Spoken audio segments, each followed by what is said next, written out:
I think that we're live. Let me just make sure I see the webcam show up on Facebook. Connecting live video, going live on Facebook. All right. Wait for confirmation. Always the best way to start the show is just like, hold on, everybody. Okay, perfect. We are live across the. We're global right now, folks. Global. We're across the pond. So I don't know if I should do this like an official show announcement. It's not really that kind of thing. That's why it's called idle chit chat on the internet. But I'm doing this whole 2 millimeter shift thing, and I'm asking people if they want to come on and chat. And one of my friends and longtime colleagues, Kay, who does a whole bunch in the podcast world, she's like, "I'll come on and chat. It'll be awesome." And so here we are on the internet doing internet things. So Kay, how you doing? Oh my goodness, I'm doing good. I'm doing really good. I'm excited for this because it's kind of like nothing's really planned. Let's just have a conversation. And you know what? Those ones are always the best conversations. So I'm looking forward to where this is going to go. Yeah. Like I feel like I always have a point to make. In I think it's not always like the best way to go about it.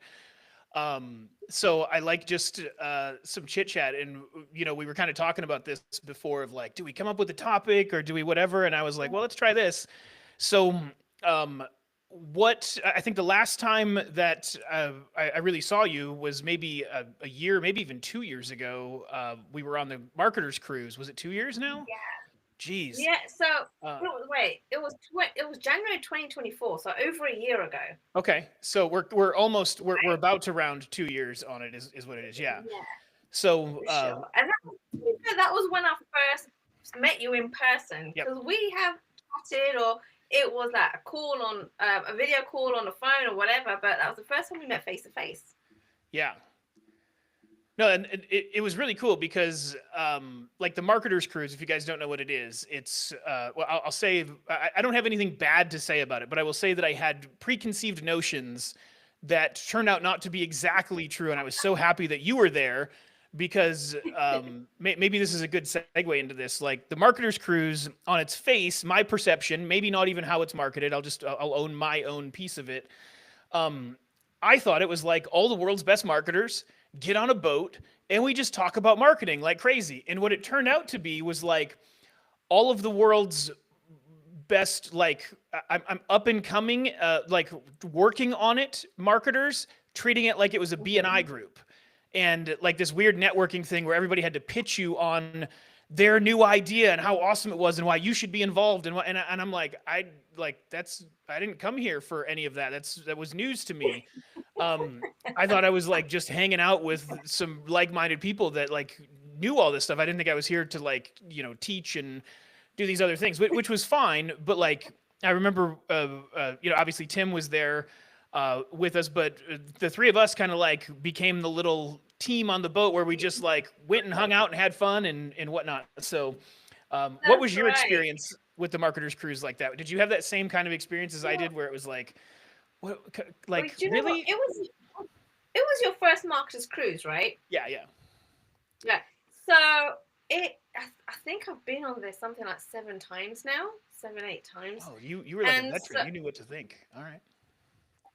I was on there before the pandemic, Mm. right? So and so I've been on there year after year, and things had changed, and I totally hear where you're coming from because it was very much like that, and that everyone's pitching their own thing constantly that they don't have all together necessarily, but they're also looking for coaching and advice and all of that. So yeah, I totally hear you, and we totally did become our little group, and we just kind of hung out and did whatever kind of came to mind at that point. So that was really cool. But I also saw lack of representation. And to be fair, you and Tim showed me some of the things like watching people's patterns and how they say things and the languaging and like really testing it out. And like, did you pick up on that? Right, you got to read between the lines now. So that was really good to see and understand your kind of perspective and Tim's point of view as to okay, how do you actually understand what people are actually saying? Yeah, it's an interesting study. Like it's hard to do like a class on it, right? Without that environment to be like, Yeah. here's this or that, because you can't always see. And to be more specific on that, I guess, just for people listening, like one of the things that I'll say that I have some level of competency with, I won't like pretend to be the world's expert on it or anything, but like it's hearing what people really say or what they really mean when they say something, and understanding the implication of that, right? So I can say like, oh, well, that person's talking a big game, but all I see is their insecurity. And it's not a judgment in that way. It's just more of like an understanding the landscape that you're playing with, right? And yeah, it was a lot of fun on that particular cruise because it was just everywhere. You were just like, all right, you see how that person, like I think I remember one of the moments, like we were all sitting in the room and one guy kept coming up to be like the expert in front of the room, but all he kept doing was pointing to other books that he'd read.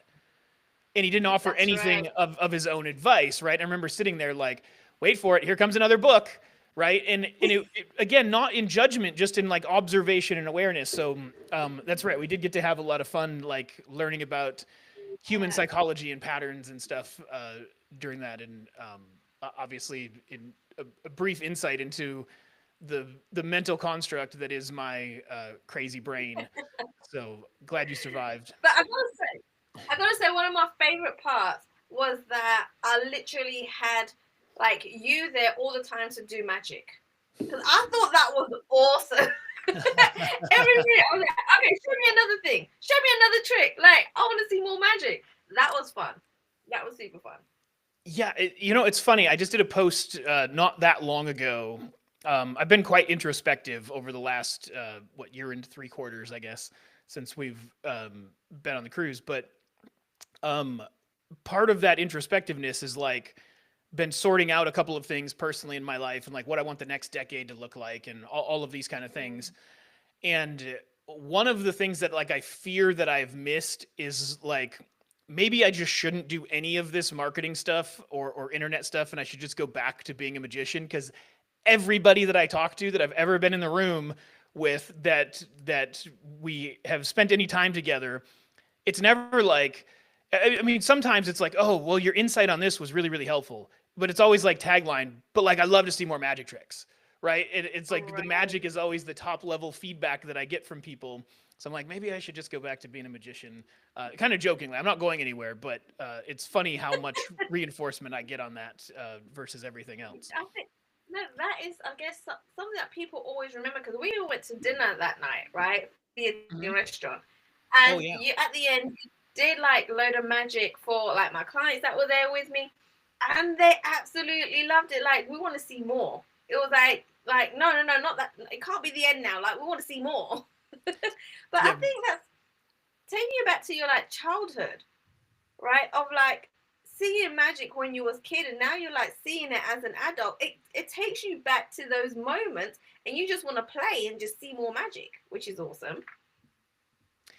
Yeah, that's interesting because it does like I can see what you're saying there with it like reintroduces a world of wonder that you don't really get anymore as an adult, right? Like you've made up too many decisions about the world, where as a kid you're like, oh, I wonder how this works or why that happens or whatever. So yeah, I suppose that makes sense. And we know it's not really magic; it's tricks. We like to think Do that you? it is magic, Do you right? know? I mean, I don't know how you do it, right? I like to say it's just magic, right? But I mean, I still believe in Santa Claus, but that's a whole different story there. But Right. like people want to believe in magic, right? They really want to believe in the magic. So when you bring that out and show people that all these different things that you can do, it kind of like, oh my goodness, magic really does exist. Yeah, it's a fun time, and it's one of those things that like I'm not ashamed to say I'm actually world class like good at, and I get reinforced on that a lot, and it's almost universally has that effect on people. I just recently I was in Phoenix for the first time, and I don't know if you know who Matt Lights is. You ever met Matt? No, So no. Matt runs. He's done a bunch of amazing things, but he runs a program called Bot Builders, and he's done it for many years. It was built on building many chat bots, and of course, he's evolved with AI and all of that. Matt's one of my favorite event buddies. I wouldn't say we're close in as real life people or whatnot, but like event buddies, I've always really respected and appreciated Matt. Well, Matt, again, really, really funny because like we meet at these marketing events and, like it's awesome and we're having fun and I'm doing magic. And Matt's like, if I can ever have you come do magic for one of my events, I'm going to have you come out and do it. Well, he had messaged me mid July or something and said, hey, I have a charity event in Phoenix in August. Do you want to come out and do magic for the Special Olympics charity Oh event? wow. And so I actually flew out there and donated to the Special Olympics kids, and he ended up raising like $60,000 during that event, and he had a couple of other magicians there as well. But that was like my first magic gig, in like quote unquote magic gig in like more than a decade. So it was really like Wow. fun to get back in the groove of that. Now it seems like so many of my conversations that I'm having with other people like lean back to magic, and I'm like, oh, I just did this magic gig, and anyways, I don't know where I'm going with it, but it was a really fun I time, think and it's more. I think that's what it's calling you. Magic is calling you to do more magic gigs. maybe I think that's what's happening. Maybe maybe you need to do more it's for like sure. it's like stop trying to do this other thing that you've invested a decade and a half of your life into, and just do the thing that you were doing before your kid was born. Yeah. Do you Um, know what? It's funny because I feel like it's like gone the other way with you, where people want to do magic or they want to do singing or they want to get into acting and it's not working for them. All these obstacles, and they're gonna find something else to do that brings them money. And with you, it's like, well, you've got this thing that you do and you've been doing for a decade, but magic keeps calling you in even more. So that's really fun to see that. Well, it's interesting, and I don't want to be like so focused on me with the whole thing, but I think maybe this brings us to another part of the conversation that I'd love your perspective on, because we haven't really got to talk a lot about the things that have happened over the last almost 2 years. I mean, we've chit chatted back and forth on some things, but like AI has become a ridiculous thing now compared to where it was last time we saw each other. So the the one thing I'll bring up that I think is important for everybody to like consider, but it occurred to me the other day that magic and what I do with magic is actually AI proof. Like it's one of the only things that is objectively AI proof. Um, so I thought that was like an interesting thought. And of course, it's not relatable for everybody because not everybody's a magician. But I think it brings up like, what do we do about proofing professions and talents and all of these things against the looming ominous AI machine that's coming to devour us all? Do you know what? It's funny, like, you speak about AI, and we've been talking about AI for a long time, and I feel like that, guys, I'm from the UK, right? Things work so differently over here. And it's so funny because where I've been going back and forth and going on the Marcus Cruise and being in the US, right? We've been talking about AI for many years. However, I feel like it's only just hit the UK this year. Oh This wow. year in the UK, a lot more people are talking about it than they ever were before. And now everybody's trying to implement AI into their business in some shape or form. But before this year, it wasn't happening here, which is a big shocker to me. But I feel like we're like 3 to 5 years behind the US. I think I actually I don't think I'm wrong here. I think that only exists in perception because Ooh. there's a lot of talk in the communities that know about it in the U.S. talk a lot about it. Business owners in the U.S. know almost nothing about it. Like they don't have Okay. like, and I'm being like kind of broad stroke here, but like even if they use ChatGPT, they know Mhm. that they're at a deficit for like understanding what the tool can really do for them. They're just doing it because they've got to, whatever, like they want to, write an email real quick or something. Like I think a lot of businesses are doing it from that aspect, but like to really understand how AI can function in terms of like analyzing data and coming up with different type of trend reports and seeing correlations to things they've never seen, and then also like not that everybody should be bringing an in-house marketing team in, because you still need marketing expertise and there's still some things that AI just won't automate, but like there's an awful lot that can be done in-house now if you just understand it. And people are still afraid to go down that rabbit hole because they just don't understand it. Not because it's difficult. The business owners just don't Right. understand it. So like where it's maybe exploded in the US is agencies saying, hey, I'm going to sell AI automation and training and tools to businesses, and then businesses can use them for calling or text messaging or whatever. But it's not like the Mhm. business is going, I need this AI stuff proactively, if that makes Right. sense. No, no, I totally hear you. I totally hear you. No, not a lot of people know much about AI, and me included. I don't know a whole ton of it. I'm not an expert around it. Never say that I ever was. However, we do Nobody is. implement certain AI things. Well, the thing is, I had this conversation with somebody else, right? I'm like, how can you really be an expert with AI with it changing every single day? Like, I feel like it's really impossible to call yourself an expert in that area, right? Yeah. Like, things are constantly changing. And so it's about keeping up with it. But it's so difficult to keep up with it because so much stuff is changing that it's hard to then implement and understand what's going on. So even if the experts are trying to chase what's happening with AI next, it's difficult for business owners or anyone outside of it to keep up with it as well. So I totally hear where you're coming from. And not, I don't think many people know how far this could go or what it could really mean for their business. I know I personally don't. Yeah, I think it's just what you're saying, what you're seeing over there, or what you're picking up on is like I think it's a a slow stampede that's under the ground, and then it emerges and breaks through all at once. And it's just like suddenly AI is here is the perception everybody will end up with, and then like what do we do about it? And there's a lot of people like I don't know if I agree with this or not. I'd love your perspective, but a lot of people are going like, look, the world's gonna separate from people who don't know anything about AI and people who know about Yeah. AI. Um, I personally don't know that I believe that because like AI tools fill the gap on that, right? Like it's not a knowledge gap if you have the tool that just does the thing.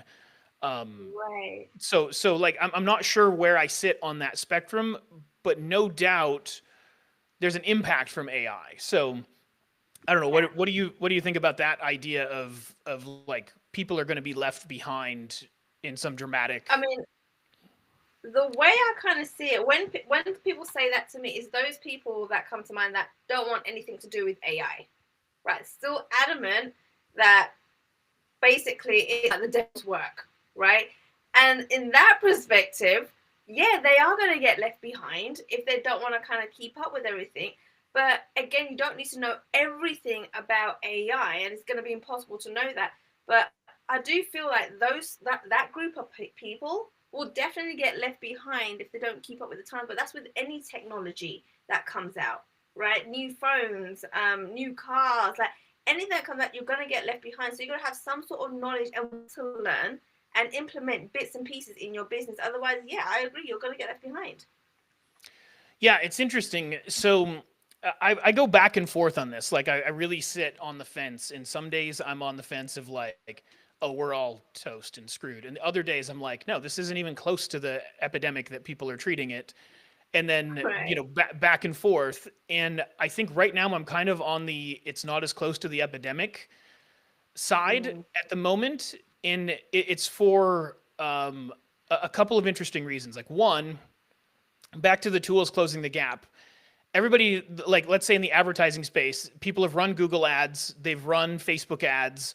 Um, they're putting these ads out on the internet. They're not realizing that Google and Facebook are like first and foremost, especially Facebook, are first and foremost an AI company. They've been using AI in their advertising for over a decade, right? Like without ever knowing it or needing to know anything about it. And the tool just does the work, right? So it's like those people who have done that are already up to speed on AI. Now maybe they're not like the world class expert at understanding the algorithm, but you don't really have to know that to like put an ad out there and actually get a lead back, right?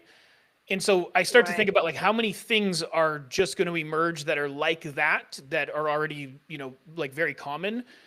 And then I start to look at it from like a job standpoint, and it's like you can't like I just said with a business owner, right? Like you still have to have some expertise on how to direct AI to do something, even if you were going to bring in an in-house social media department and have it all be AI bots. Like somebody has to know how to orchestrate it. There still has to be a level of expert human there. So I think it's, I'm not saying it's a zero impact thing. I just don't know if it's like catastrophic across the board, because it can only do what it can do, right? And I've gone, I'm being long winded here, but I've taught this for a long time with AI. Like the first rule of AI is context, particularly with large language models, and then the second rule is understanding what it can actually do, and it only does three things: it researches, organizes, and formats.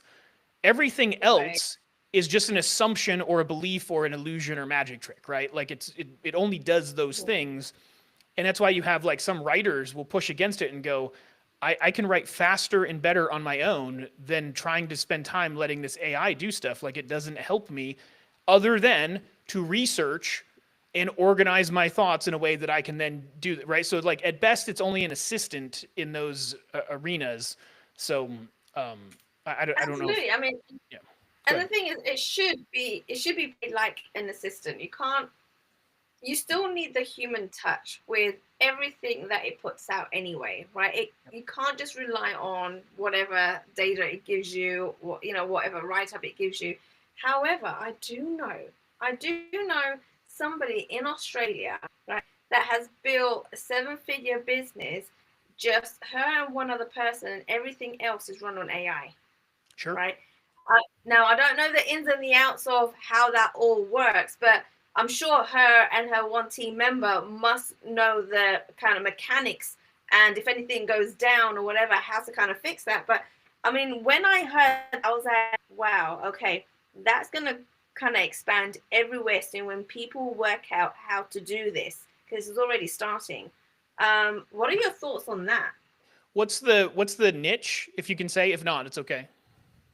Oh my, do you know what? I have no idea what the niche is. But I know there's what it is. A friend of mine, she's actually working with this person in Yeah. Australia to learn about AI and automation and all that kind of stuff. And when she was telling me about it, I was like, wait, there's someone out there that's already doing that? Like, I thought there was still so much that needs to be developed before we even get to that point. But there's people out there that's already doing it. Yeah, so it's interesting. Like when I hear it, I start to go a little bit deeper on it, and I think it's amazing. Like, well, I'm certain whatever they're doing, I would be like, this is freaking cool, and geek out like a 5 year old, because it genuinely is really really cool. But I'm always dubious of the like. I built my entire business on AI because like business has these different pillars, right? So you've got marketing, you've got sales, you've got fulfillment, you've got finance, you've got funding and operations, and like there's all of these different pillars to it. So it's like if you're telling me that, it means that like A to Z you're just pressing buttons and the machine is just cascading those things. That would be amazing. Like I hope that there's Right. somebody that's out there making millions of dollars doing that. But like if it ends up being like, well, we automate all of our marketing for my coaching community, and there's really still like a personality that's driving the fulfillment, which then drives all the Mm, word of mouth. I'm not saying it's bad or anything. It's just at that point it's not completely AI, right? Like it's still right. AI assisted in all of the best ways. Um, and then I always then take it to like, okay, well that's really cool in a niche. Like you hear about these people with like faceless YouTube channels that just push content, which by the way is easier than ever before. You can use Notebook LM Right. and just pound videos out, slap them up, keyword optimize them, and you'll get traffic on YouTube. Like it's really never been any Okay, any so harder. Go what ahead. is your opinion on these famous videos? Because I'm like, listen, if you want to kind of get out there, build a brand, like you got to put your face to videos and photos, right? And people going on and on about faces, videos, and don't want to put their face out there. I'm like, well, don't be a business owner. Don't get into business. Yeah. What is like? What do you think about that? Because I'm like, no, no, no, no. You got to put your face out there. No, I agree for a number of reasons that don't invalidate the reason that people want to do the faceless thing. So I think you're 100% right. You've got to put your face out there and brand, because at the end of the day, the only thing that beats the machine apocalypse that's coming our way is just like humans connecting with humans, right? And of course, I'm being Right. dramatic on that, but like trust and authenticity has to become the main currency, which by the way, it always was. Like, it's weird to think about like, hey, this is the new currency. Like, are you joking? Like, this was always the currency, you know? But I think it's even more important now because there's so much noise. Is like, can you, do you Yeah. vibe with the person that you're trusting with the advice or how they think about things? Are they helping you navigate, terrain in the business world, physically and mentally, emotionally, that is useful to you? Versus the person who just wants an answer to a question. The person who just wants an answer to a question and doesn't really care about the rest of it, they're not looking for a person to connect with to lead them down some amazing journey or path the way that a lot of personal brands tend to position themselves at.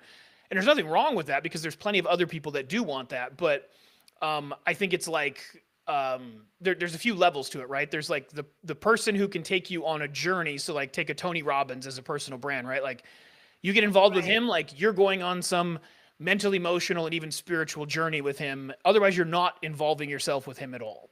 Right. Whereas you get in with like uh, Gary Vaynerchuk, it might just be like business advice layered with like social media marketing advice, and then like life advice, and there's like a different sort of thing to it where it's more layered in different ways. And his personal brand isn't about like follow me because I can take you to this promised land. It's just like these are the things I'm really really good at. I'm going to talk about it, and if you get value out of it, then like great. Let's I'll put it out there for you to get value. So he's not trying to like he doesn't even have an offer. He's never like, hey, go to my link and sign up for my free thing, right? Like he's not doing any Right. of that stuff. He's just going, I'm out here sharing what I'm doing. And then Yeah. there's the problem solution people are just like, hey, you're struggling to figure out how to use I just seen a video recently, like a YouTube video that made a ton of money over like a decade, and it was like how to do something in Excel.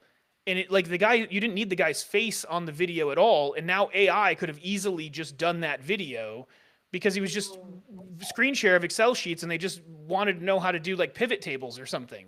Like it was a very specific problem solution thing that had nothing to do with a bigger sense of culture. So I think you have to categorize those things. Okay, now fair enough. Like, I totally hear where you're coming from. If this something is like spreadsheet, like something visual in front of you that you need to see and what buttons to press and all of that, totally get that, right? I am that person. Like, you know what? I'm like tech, Josh. Like, I'm terrible. So I will You're go doing good. on YouTube. Yeah, yeah. I mean, I'm here, right? I'm here. And so like going onto YouTube and checking out those videos because I'm like trying to figure out how do I use this and how does this work and actually showing me which buttons to press and where to go. Like, yeah, that totally helps. But when it comes to building a business, building your brand, looking for clients, right, building your authority, all of that kind of stuff, like you can't build a business if you're going to hide, 100%. right? I don't believe that at all. But there's so many people doing that. And when they tell me, oh, God, oh my goodness, when they tell me about podcasting, they're like, just the audio. Do I need to show my face? And I'm like, well, in this day and age, it's all about videos, right? So absolutely, you need to show your face to build that know, like, and trust for sure. The faceless, I'm like, oh my goodness, who came up with that concept? Like, seriously. Well, I think you brought up something important that maybe I didn't hear or wait properly with my response before. You said if you're going to build a business, and like a faceless YouTube channel is not a business, right? A faceless whatever, it's Mhm. just like a side gig that's maybe going to work for as long as it works. And if it works forever, then that's fantastic. But it's not truly like you're not truly running a business. You're just spitting out some content, people are viewing it, and YouTube maybe is paying you to for people to watch it to run ads on, right? Cool, you could say it's business Right. activity, but it's not like you're not going to like put it together and sell it at some point in time on an exit, or there's not like a customer list that you can actually leverage in some way. So I think you're right. If you're going to build a real business, there has to be I think in today's day and age, even more than business brand, personal brand is Yeah. far more important. um, Yeah. I think I've made this comparison on another call, but I think it's a really important one for people to understand. You can brand your company to the nines. You can be on billboards everywhere. You could have vehicle wraps if your cars are out and about, and you can have ads running everywhere, and you can say, I'm the we're the people for this service, period. And you can have one Mhm. charismatic guy that doesn't have 1/10 of your talent, experience, or anything, Right. build a personal brand and scoop up business left, right, and center, completely demoralizing all of the money and effort you've spent on all this other stuff. It doesn't mean that other stuff's not important. It's just that's how important personal brand is in as it relates to business brand. Oh yeah, absolutely. Right. It's who you are as a person, how you're able to communicate, how you can network and get to know people, and it is about making friends, right? Like business comes after, friends come first, right? So I'm always like, look, if I can't get along with you as another human being, then there's no way I'm going to do business with you, right? It's not going to happen. So I need to know I'm going to actually have fun with you, right? Yep. And we can hang out before we're going to do business, right? And so, yeah, you've got to be charismatic. I can't even say words. I'm trying to say words. I can't say words, Josh. But You're great. but you've got to be able to communicate with people for sure. And it isn't all about splashing the cash, doing all the marketing and billboards and all of that. It is all about you as a person. That's what's going to really attract the right clients to you for sure. So I totally agree with that. Well, so here's an interesting thought experiment on this, right? So imagine that you start putting out content, building personal brand, and you're going to do like just something arbitrary, like 100 videos challenge or something, right? And you get one of Right. those videos like takes off, and you're talking about your product or service, and like a whole bunch of people are like, "Oh my god, that's awesome!" If you throw $200 worth of ad spend behind that video and push it out into your local marketplace after it's already been validated in a smaller micro social place, do you Mm-hmm. think that that person has the higher chance of getting more business versus the person who's been marketing $3,000 a month, just showing off their brand, problem solution relationship? Like as a thought experiment, like where do you lean on that? I know where I lean. Yeah, I know where I lean on your the first example that you gave for sure. Like I if agree. you've done something, pushed it out, and it's worked, and then you put money behind it, yeah, you're gonna get even better results for sure. But I don't think many people understand that concept because they just see, oh, all of these big gurus are throwing all of this cash and doing all of these ads everywhere. So that must be what I need to do, right? And I think Yeah. that's where the confusion is. Yeah. And if we take this one step further, let's say that like local networking is a really important part of any local business, right? Getting together with Yeah. other business owners and like telling people what you do and building relationships. How much easier are relationships built when your personal brand video is the one that they've seen all over the freaking internet 2 weeks leading up to the networking event, and then you walk in the room like we've done I've done this before for clients where they get a sense of local celebrity status. And I did Yes. this a number of years ago. I did this for a carpet store, and we did a multi-camera video shoot of like the infomercial style, like we're gonna stain this carpet with ketchup, right, and scrub it in there real nice, and like do all the stuff. And we pushed that video out with just like awareness ads, and it got millions and millions of views in our town, which is only like 150,000 people, right? So like everybody had seen this numerous times. um, Yeah. People would come in the store and they'd be like, oh my gosh, you're the guy on TV. And like we never pushed it on TV, right? But like that was their perception. That celebrity, like you like it was Yeah. so easy to break down the sales because of that personal side versus like, hey, we're such and such business and we do this. So come and check out our local promotion, blah blah blah. Like it didn't matter. We were just doing something interesting with an interesting personality. And it's always been true that a personal brand will, supersede a business brand. But um, I think everybody's got to look at doing more of that stuff, like more than AI. Like nobody should sleep on Mhm. AI, but like No. more than AI, I think nobody should sleep on personal brand because it's your only defense, in my opinion. Yeah, for sure. Do you know what? It's funny because I am building my audience in the UK, even though I am a Brit. Like I've got more of an audience in the US than the UK.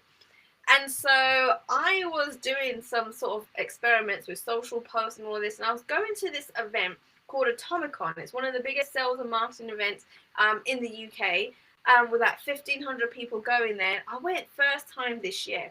But what they do, they have this app, and everyone that's going bought a ticket joins this app, and you can get to know people and talk and all this kind of stuff. And you know what it's like? People are just constantly pitching. Like they're pitching before we even got to the event, right? And so I tried different photos, right? Like random photos of me. And I've got this one.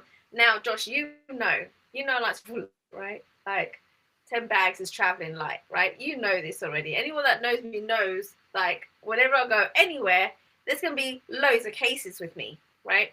And so I've got this photo of me sitting on a sofa, and I've got like 8 suitcases in front of me, all different sizes. And I remember posting that up, and I was like, right, guys, I'm ready for our Tomicon. See you guys all next week, because I believe in traveling light. Oh my goodness. When I went to the event, they were like, you're the girl with all the suitcases. That's what I became known as. And even the host, right? There's 2 hosts, they're partners. Pete and Andrew, they're awesome, right? With 1,500 people, it's a massive event, right? They saw me in the corridor and they were like, Kay. And to be fair, I was like, oh my goodness, they know my name. Like, they know me.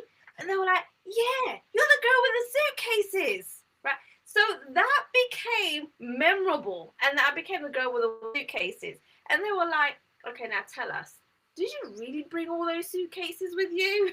Right? So it kind of breaks the ice as well, and starts conversations with people you don't know.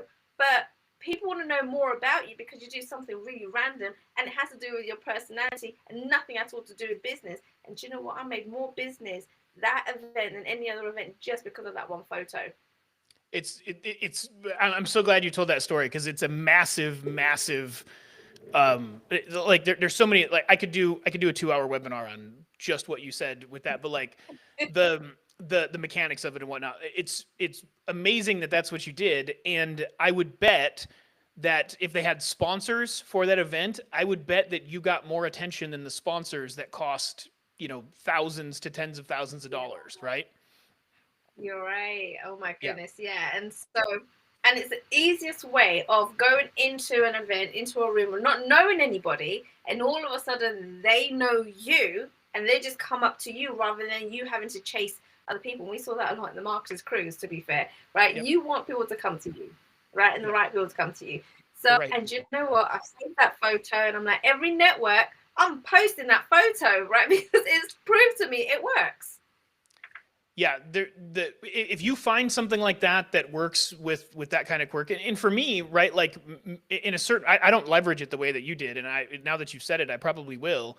I like, for me, magic is sort of that sort of thing. So my same move might be in that group to like put together a whole like magic case, right, and be like, all right, should I bring this box or not, right? And see what happens. I don't know. I'll have to think about it a little more. But the point is like anything you can do that lets. I mean, you hear this in. I always heard it in movies, right? Like, oh, your reputation precedes you.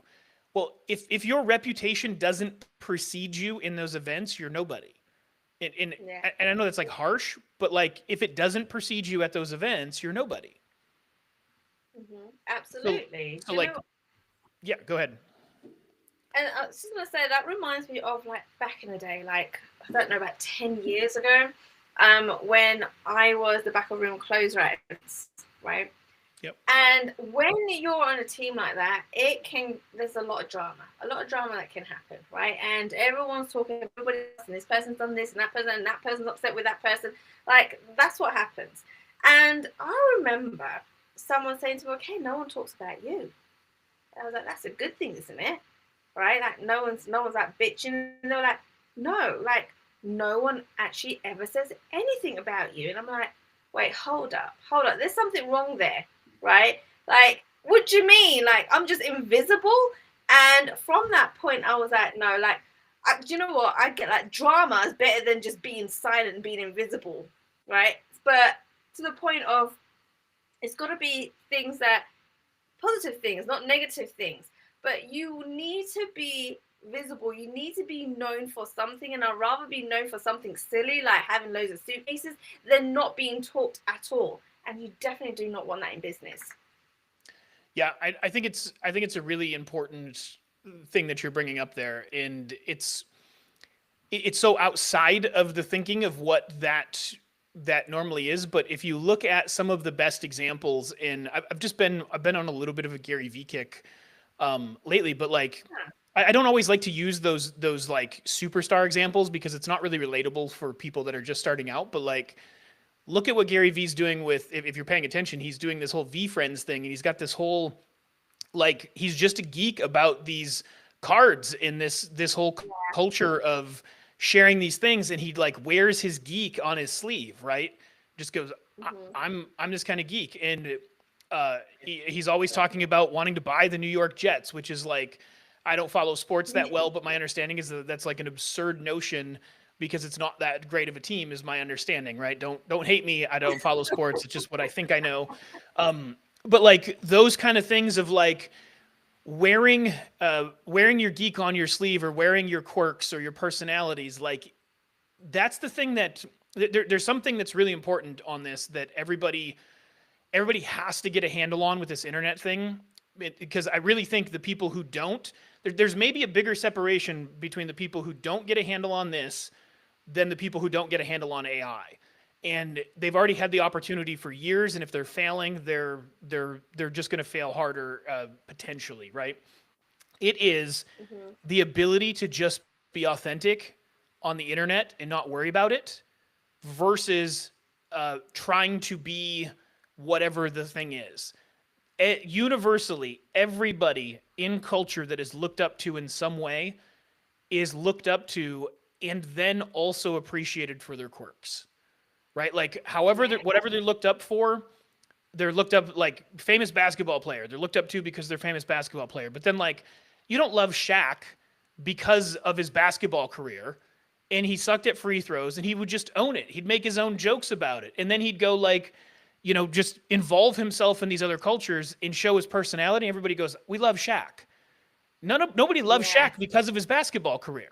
Like, that was the initial introduction, right? But it's because of his personality. Tons of other players that are probably more talented. I don't know. I don't follow sports. I shouldn't use sports analogies. It's a really bad idea for me. I'm going to get myself in trouble.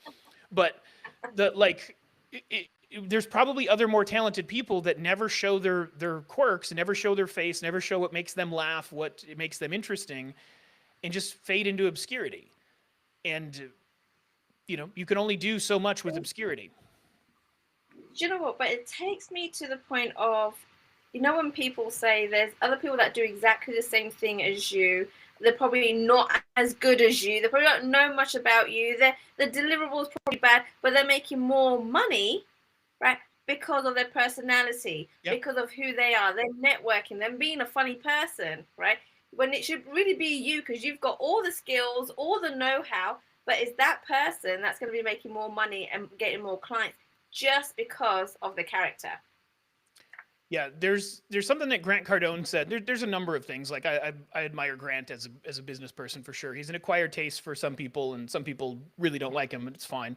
But he said something that I think is really important, and I'm sure he didn't originate it, but it's where I first heard it. He said, "Best known beats best every time." And best Mm, known is interesting because it's not necessarily, best known doesn't necessarily mean the most known or like the most famous. It means like the best connected with, right? Which is a very different thing.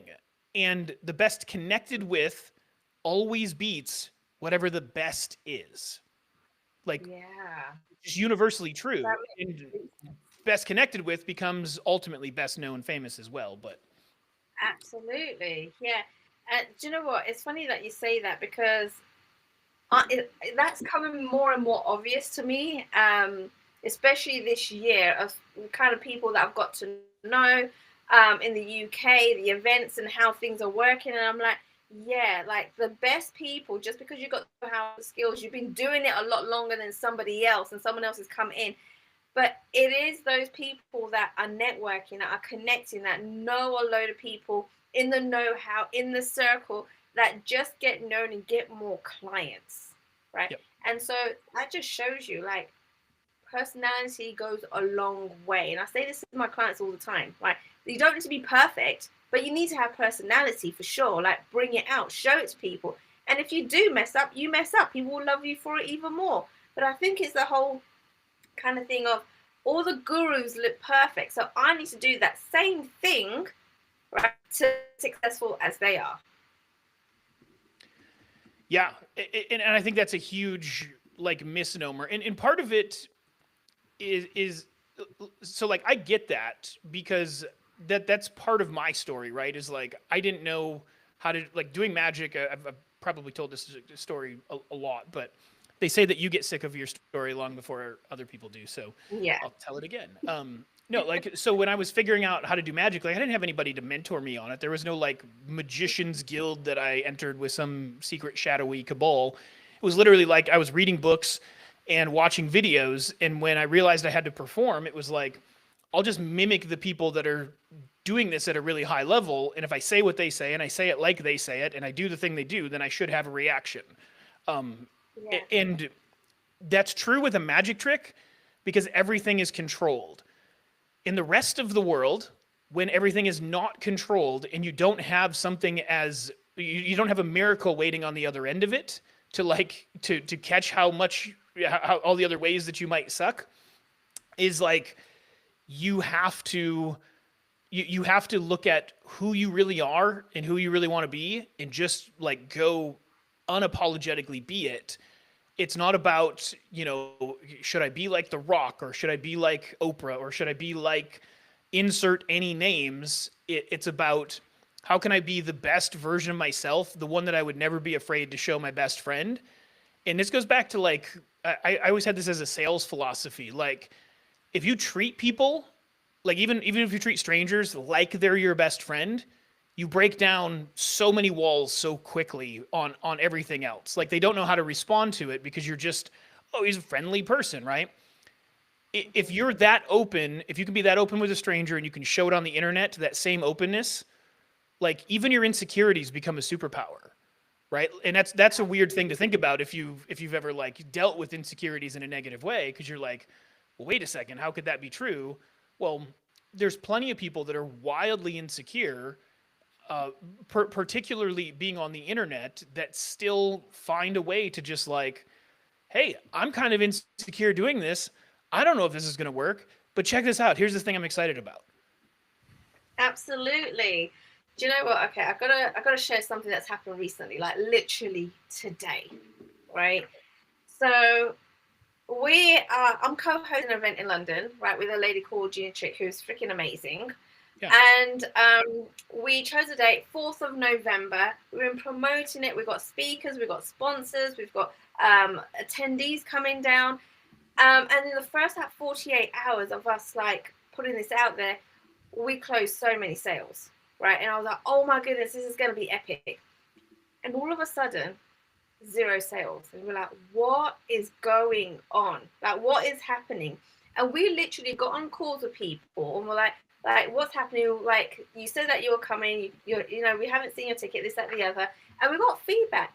And what we found out was that there's 8 events happening in that month, and 3 of them happening the same week that we're doing ours, right? And we're like, oh my goodness. And everybody is fighting for ticket sales and everyone's struggling that's got their event there. So what we did is we had to make a decision. We're like, let's just move it. Let's move it. And it was one of those things that, oh my goodness, that sponsors are going to be mad at us. The speakers are going to be mad at us. But when we started getting on the call and being completely open and transparent and saying, we want you to have the best event and best experience, and we feel like moving it is going to do that, guess what? Yep. Not one of them backed out. They all have stuck around and will be at the event when we do it next year. And so, yeah, like just kind of connecting with people, talking with them, being open, having that personality, it goes such a long way, not just in life, but in business as well. It's like, I'm so glad you told that story because it is one of those things where like we learn all of these like sales tactics and this is how you go about it. And like it really has dehumanized just the interaction because one, I think it creates a lot of like intimidation for people, but two is like the only thing that matters is just like the conversation you're having with the human. It's really Yeah. just like I have this like overly simplistic view of life, and it's one of two scenarios. There's like follow me on this metaphor, right? Is life is either a kid playing in the sandbox and another kid comes up and says, "What are you doing?" So playing in the sand, and the other kid goes, "Can I play too?" Sure. They hop in the sandbox and play together. Or the only other variation of that is there's a kid playing in the sand, sees a kid walk by and says, "Hey, I'm over here playing in the sand. You want to play too?" And the kid goes, "Sure," and hops in and plays. Like one of those is somebody being curious and coming to you and having a conversation. The other one is you going, "Hey, I want to have a conversation with you." That's like life. Right. All life is just that it happening in like many different iterations, right? And if you take it out Yeah. of that, you go, imagine the kid in the sandbox, like, "Hey, are you looking for something fun to do today? Do you want to pass the time with more joy, happiness, and glee? Well, boy, do I have a product for you. This sandbox is filled with 32 gallons of sand. The blah blah. Like, it's just like you apply sales tactics there, and the whole thing falls apart into That's some right. ridiculous thing. So I'm so glad that you shared that, and I think it's particularly it should be particularly empowering for people to understand the nature of just like being human. Like you don't have to like there's no superpower you have to acquire to make this stuff work. This is it. And when you're in business, things aren't always going to work out as you planned. And it is about making those shifts and changing things and making it work. And one of the biggest things that I've learned is that when you're just open and just transparent with people, like they're so quick to forgive. They're like, it's not an issue, right? Like they're in business too. They get it, right? And so rather than being scared and being like, oh my goodness, we're just going to have to go with it, and the event being a complete flop and everyone then being disappointed and everyone talking smack about it, I'm like, we're better off just moving it over and just letting everyone know. And you know what? It's worked out for the best because now we're going to have an epic event in April, which we're looking forward to. But it is just about talking to people, and just being upfront. You don't need to pretend to be something else or make up any stories. It's just, this is what's happened, this is what's going on, and this is the solution we've come up with. And they're all so forgiving and like, yeah, totally, let's go for it. So yeah, So it's all about personality. Sure. there's something that you're hitting on there that like psychologically is so important, and one is just like honesty, right? But what does honesty do to a group of people that have a million different options out there on the internet? I always look at this in terms of like data on a hard drive, right? So like if I have a word in a Word document, let's say it's like 10 kilobytes, right? And then let's say you like have an audio of you speaking that word and it's like 1 megabyte. And then let's say you have a video of yourself doing that, saying that one word, it's like 10 megabytes. Like one of those takes up more space. The same thing happens in a human's mind with that. That honesty in that conversation just takes up more space in somebody's consciousness than the person that's out there saying, "Hey, do my thing instead." And when you can have that weight and that meaning, they interact with the thing that takes up more space in their consciousness, right? And I think so many people like misunderstand the mechanics of how something so simple works, because it really is no different than you talking to your best friend and just like, "Hey, we were expecting to do a thing and it didn't work out. Here's my plan." And when you're talking to a group that way, like the leadership qualities that you show, they don't see anywhere else in their life. Like Yeah. there's very few people in people's lives that actually like display real leadership qualities. So when you come out authentically, say, "Hey, things didn't go perfect. Here's my plan. Here's what we're thinking. Just bringing it up with you. Let us know what you think and let's have a conversation about it." That's a level of leadership that a lot of people don't ever experience in their life, or at least very small amount of it, which is weird to say because it's so simple, right? Right. Well, this is the thing, right? And as human beings, we like to complicate everything. We love to make up all these horror stories, nightmare stories. That we're super, super good at that, right? Yes. And so, right. And so I'm like, no, like it shouldn't be this difficult. We shouldn't have to like think of different angles and how we're going to say this and this, that, the other. And I'm like, we just tell them and we'll just see what happens, right? Like if they no longer want to be part of this, do you know what? There's plenty more fish in the sea. We'll find somebody else that does. It's okay, right? But the fact that everyone has stuck around, that speaks volumes. And I'm sure, like, they appreciate it. And the fact that they're probably going to be, I guess, our fans, our raving fans for a long time, just because we had that conversation. It's a hard conversation to have. Nobody wants to have it. It's awkward. It's icky. But do you know what? They probably feel better off that you've had that conversation than you making up stories. You're right on the money. There's something that I figured out when I was 16 years old. I was working my first like real job that wasn't some side hustle, and there was a lot of customer service involved. It was a home builder's like warehouse kind of place, like kind of like a Home Depot but locally owned. All sorts Mhm. of supplies and whatnot, paint and everything. And I realized that when a customer came in with a problem, if I handled it in a particular way, it was a better that customer liked us more because of how I handled the problem than if the problem had never happened. And Ah, that one okay. thing is really really important because you can't actually build trust on surface level expectation. Trust comes like real trust comes from like what happens when it's not right. Like where does it go when it's wrong, and how is that dealt with? And if it's not dealt with well, you go, people go the other direction. And even if you had people that were like, listen, this isn't going to be for me, you have the opportunity to go, well, what would make it right for you? And like Right, just that yes. question alone is enough to have some people go, you know what? I don't know. Or, well, it's a conflict because like it just opens up the thing. It's not a it's not a sales game to do No, that. It's just a conversation, right? So I think it's really important you brought that up. I'm glad you shared it. thank you. But yeah, it is about, all right, this is what's happened, wasn't expected. Like, how can we make this now a win-win?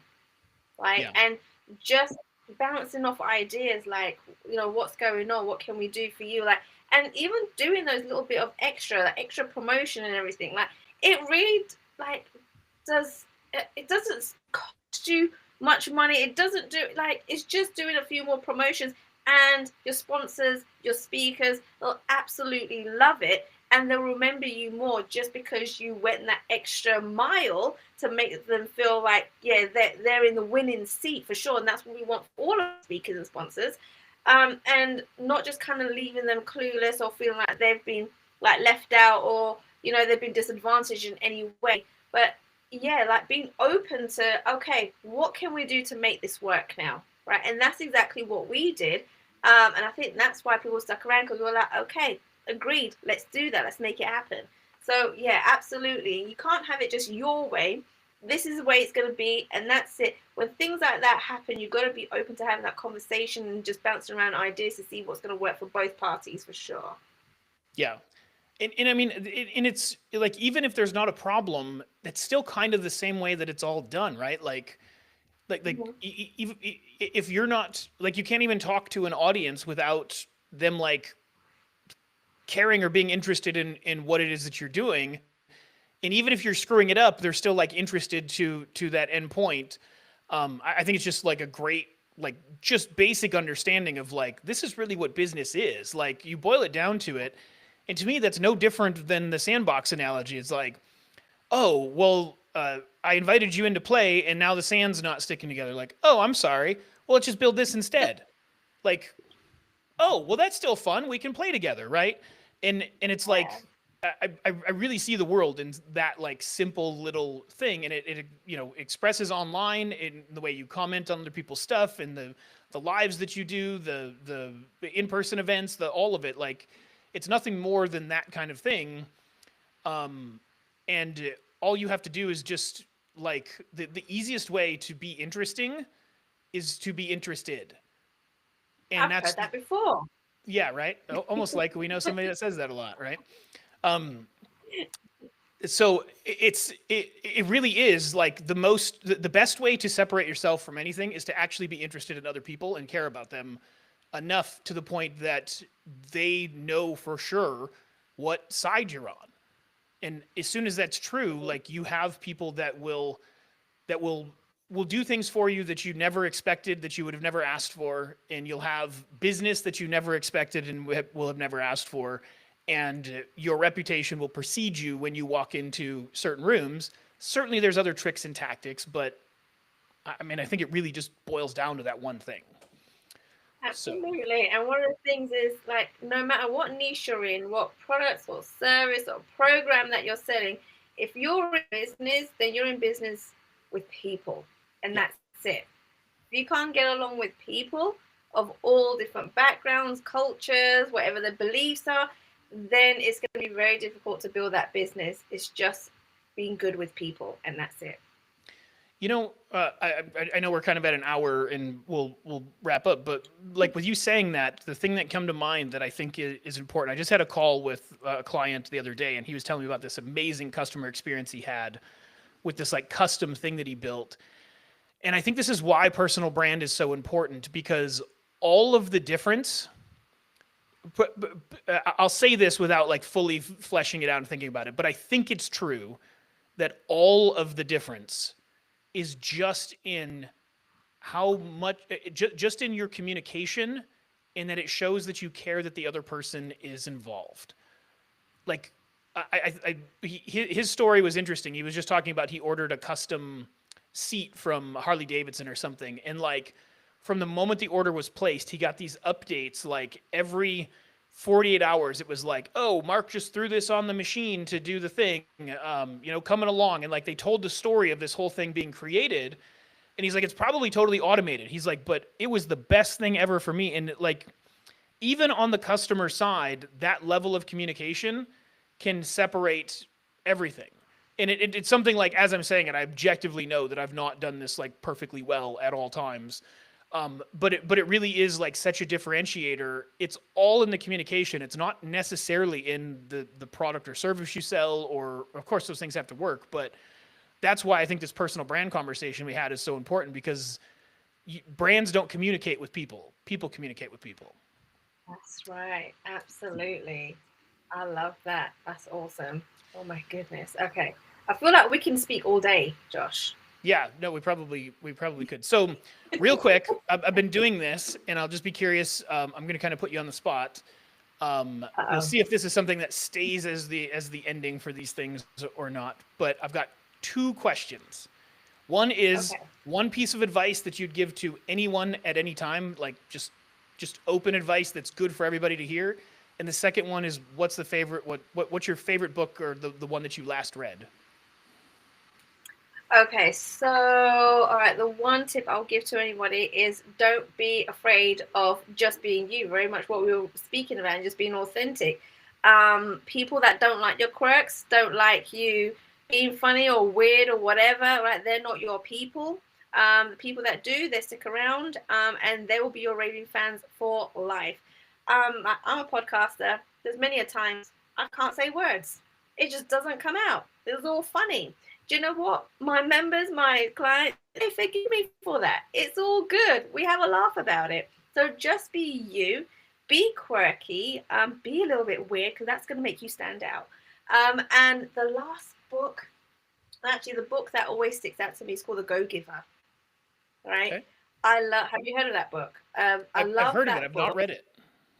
Oh my goodness, really? So it was funny. I was living in Bali and I was on the beach and I could not put this book down, right? Like this book had me just captured page after page after page. The Go Giver, go and read it because it talks about people, how to communicate with them, how to build your business around communicating in the right way, no matter what different scenarios you're in. And it's funny because I put a post up about me reading this book on the beach and I couldn't put it down. And the author actually reached out to me and we actually did a podcast episode together about the book, which was amazing. That's awesome. Yeah, I've got it pulled up on Audible right now. I'll add it to the library. Awesome. Awesome. Wait, hold on. I've got a question to ask you. Oh, What's the okay. one? It's What? your show now. Oh. Okay, go ahead. So, what is one tip that you would give to people, right? And what is one of the books that is an absolute must read? Yeah. So one tip. This is something I'm working a lot on right now in terms of organizing. But one tip that I think is the monumental thing for people to figure out is define your mission in terms of what it is that you serve, not what it is that you're trying to accomplish or get, or goals that you're trying to aspire to. Reframe it in terms of what do you serve in order to make those things true. And as you line up a real commitment to humble service to that thing, everything else that you need reveals itself and organizes itself towards that end. Goal setting, in my estimation, like clearly it works for a lot of people. There's nothing wrong with it, but there's this sense of like, I'm going to go get. And I think it, like, I don't know much about the book you just said, but give it on the title. Service is I'm going to go give, and in turn I will get. And I think if you come at anything you're doing from that and it's a big enough mission instead of goal, mission's greater than goal, everything starts to self-organize. The way you interface with your customers, with your family, with business, with network, like all of the pieces you need just start to self-organize. So that would be my one thing, is like figure out your mission that you're going to serve rather than just the thing you're going to go get. A book that everybody should read. There's a couple that come to mind, but there's one specifically that I think there's a lot of people that need to hear this. It's David Goggins' Can't Hurt Me. And it's not a business book, but it's probably some of the best business lessons you'll ever learn. And the core premise that David Goggins has is like, people think they're at their maximum when they hit about 40% of their potential. So it's like there's a certain level of like, don't think of yourself so smally, even though you think you're at the end of your rope. Like you have so much more there, and it's just a belief structure to change, and like the things you can do by just pushing beyond that place of where you think that's all you've got. There's 60% more there that you can accomplish, right? Is the basic premise, and it goes through his life story that kind of illustrates these things. So David Goggins' Can't Hurt Me is a must read. It's been one of my number one recommendations for years and years now. Ooh. Okay, I'm gonna go look that up for sure. Sounds Yeah, it's good. a warning. So the audiobook is best because he does like a podcast after each chapter, which is really good. Oh. But trigger warning, it's super vulgar. Like he's Navy SEAL, Delta Force guy, like super intense, super vulgar. But Okay. like that's part of the whole thing, is like sometimes the best lessons aren't in the nice tidy little package and twisted ribbon bow that everybody wants. Like sometimes it's just grit, and he embodies that really, really well. So Awesome. I will definitely check that out. Fantastic. Yeah. Great. Now I can't now anybody who asks me that again, I'll have to come up with like new answers to keep it fresh, right? Oh, yeah. But the thing is, like, I'm sure you've got loads of books. You already said that there's so many books that you've read that you've absolutely loved. So you can start a whole library now. Yeah, right. That you can, right? I've got one. I keep meaning to like redo my entire background, and part of that is like a huge bookshelf full of monstrous books that I've all the crazy books that I've read. But anyways, look, so like you do all these really cool things with people on the internet. Like, what do you want to tell people about you, and like anything they can get involved with you? Why should they? Like, I can tell you, Kay doesn't need to say any of this. I'll tell you guys, you just need to go like pay attention to what Kay's doing and follow her and do her stuff. Like, don't ask me any more about it. You don't need to know. Just go do it. But she'll tell you why. Maybe you should, why and where to find her. So you can find me on like Instagram, LinkedIn, Facebook. I'm on those three social media channels for sure. But yeah, just like speak to me. Come and like go into my DMs, right? Like so find out what I'm doing, have a conversation. I'm all about having conversations with people. I like to speak to Love people it. all day long. I'm a podcaster. We do it all day long. That's our career, right? Speaking to people. And so yeah, we like to do things differently. In every way possible. Like that's the way you're going to stand out. I mean, I'm the only female British Indian that owns a podcast agency in the freaking world, right? So if that doesn't speak volumes to you and show you exactly how different we are, we're not afraid to voice our voice in different ways and get controversial.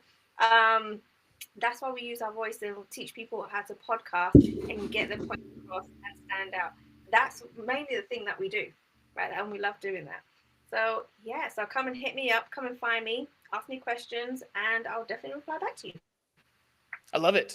That's like a cool title. Like I was trying to think about like what is my only one in the world thing, and I don't think I have one. Um, that's pretty cool. Thank you. I'm sure you do. I'm sure you do. We just have to kind of dig deeper.